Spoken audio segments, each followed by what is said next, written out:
Sou poeta e cordelista. Nasci pelas mãos da avó, Dona Maria Batista, e desde que aqui pisei eu me vejo como artista. Sou filha de Assunção, mulher doce, paciente, neta de Alice também, e honro cada semente porque carrego comigo a força da minha gente. Pedagogia pela Universidade Estadual aqui do Ceará. Recentemente me pós-graduei em língua portuguesa e literatura brasileira, mas me considero sempre um aprendiz. Acho que a maior faculdade, a escola é a vida mesmo. Acho que esses diplomas, essas formações mais formais, elas fazem parte de um circuito, do país que a gente vive, mas acho que elas não dizem tudo sobre quem a gente é e sobre o que a gente busca aprender, não. Vou dizer como eu digo para os meus alunos, né? Eu sou vou um pouco na contramão dessa coisa do dom, desse olhar de que Deus tem uns escolhidos. Eu não gosto de pensar assim. Acho muito injusto pensar. O Deus que eu acredito não é assim. Imagina só, pegar esse aqui vai ser poeta, esse daqui. Não acho que é assim. Eu acho que a gente tem algumas predisposições.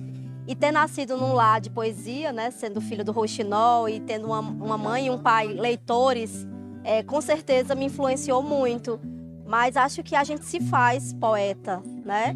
Vou aqui parafrasear Simone de Beauvoir, né? Ninguém nasce mulher, se torna. Então, acho que poeta a gente vai se fazendo no caminho, com a vida, né? A escola da vida vai fazendo a gente transformar as dores, as alegrias, tudo que a gente sente em poesia. Tudo é poesia, a matéria da vida é poesia. Então, eu sigo me fazendo poeta, nessa ousadia de dizer que sou poeta, mas aprendendo no caminho, assim.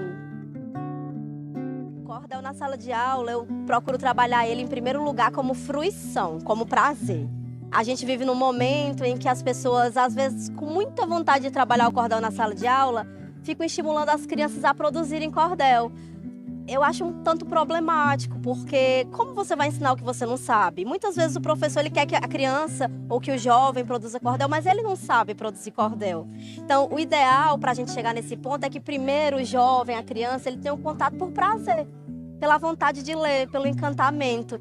Então, eu começo por esse lugar da fruição, do prazer, porque eu acho que a leitura ela tem que começar na vida de quem vai se tornar um leitor fluente, com uma coisa de brincadeira mesmo, de encantamento. Eu gosto de dizer, inclusive, que quem não gosta de ler é porque ainda não teve o seu grande encontro, sabe, com a literatura. Então, todo mundo um dia vai ter esse grande encontro. É porque essa obra ainda não te encontrou, você não encontrou essa obra. Mas esse grande encontro, ele acontece sim. Às vezes não é na infância, às vezes é na adolescência. Às vezes você já é adulto e de repente você lê uma coisa e você diz, não sou mais a mesma pessoa que eu era quando eu comecei a ler esse livro. Então, isso é o que a leitura faz. Ela transforma a gente em alguém diferente de quem a gente era quando a gente começou a ler aquela história. E com o cordel é a mesma coisa.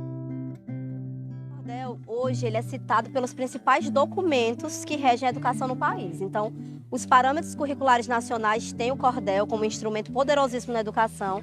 A BNCC, que é a Base Nacional Curricular, que hoje é o principal documento que regula a educação, também prevê o cordel como essa ferramenta fundamental. E a gente sabe, né, Júnior, que o cordel, a educação do Brasil, ela tem assim uma grande dívida, digamos, com o cordel, porque muitas pessoas no interior do nosso país, o nosso Nordeste, foram alfabetizados através dessa literatura. E adquiriram também o hábito, o encantamento pelas histórias através dessa literatura.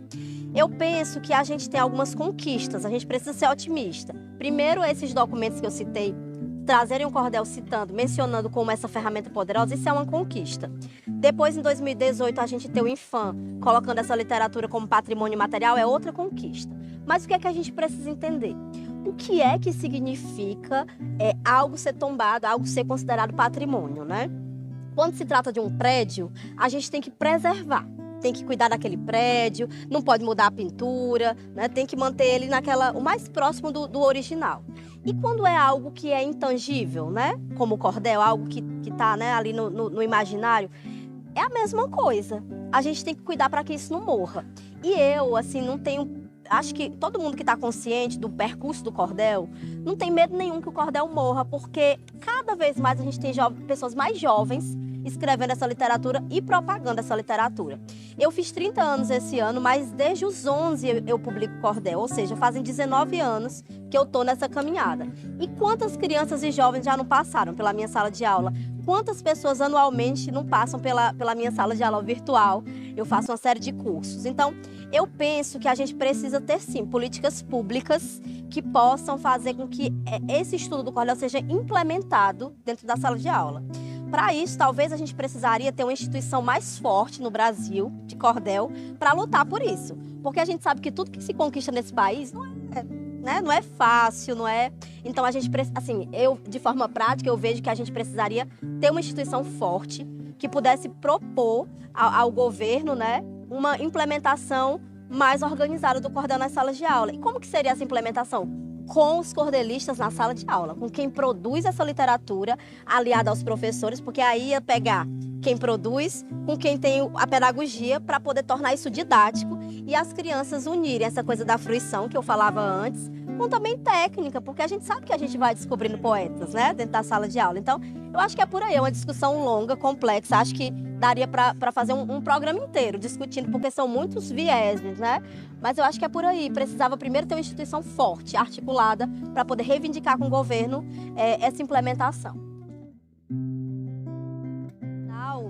Esse ano ela é muito simbólica, né? Mais do que uma festa da democracia, da literatura, desses reencontros, finalmente desses abraços que a gente guardou esses anos todos, né? E também de tirar da gaveta um monte de coisa que todo mundo produziu.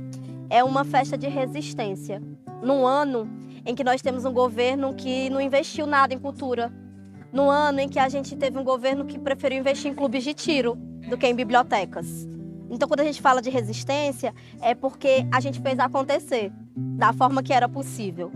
Então, estar aqui hoje, né, viva com os meus colegas, com você, com tantas outras pessoas queridas nessa Praça do Cordel, é motivo de celebração, de resistência e de dizer para o povo, olha só, o cordel sempre foi resistência e continua sendo.